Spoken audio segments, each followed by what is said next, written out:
Obviously talking about the new system for the DMV here today, and we actually are pleased with the progress that's been made. The June numbers on transactions are increased, are up.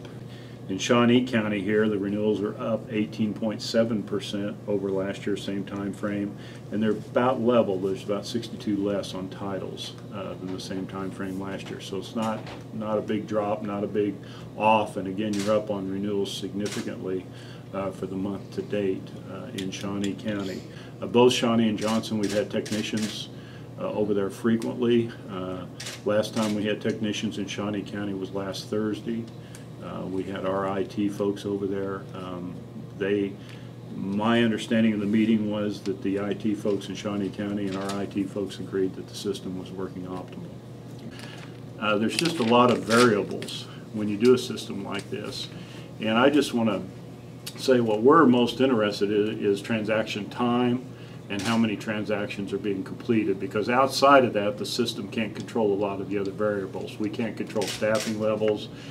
We can't control, just the way an office runs, vacations, lunch times. We can't control any of that. So we're trying to focus on just what does it take, what kind of time does it take to do a transaction, and how many transactions are being completed.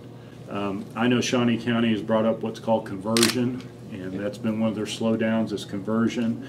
What that is over the years on the old system, you could actually submit an incomplete title to the state of Kansas, and it would go into the system. It could have an improper or a mistyped VIN number or something on it, but the system went ahead and put it in that time. This system will not allow incomplete titles. If you try to submit an incomplete title, it will kick it out. I want to say that that's not a majority of titles. That's really a pretty small percentage of the whole number of titles in the state of Kansas, so it shouldn't be a significant slowdown or stoppage to any one county treasurer office.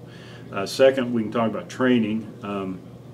We offered 54 weeks of training on this system to all counties before the system was go live. So there was quite a bit of time to train. There was quite a bit of time to be in what we call a sandbox, which was a place where you could go in and really work the system and train on the system.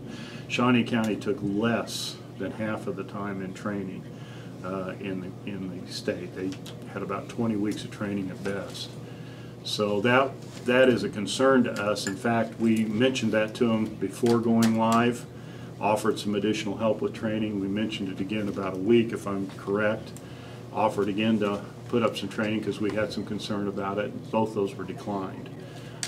We are more than willing now to go over and help with training wherever we can, wherever possible. We're happy to help with training. We obviously want every county treasurer's office to operate the best it can on this system, so we're happy to help with training.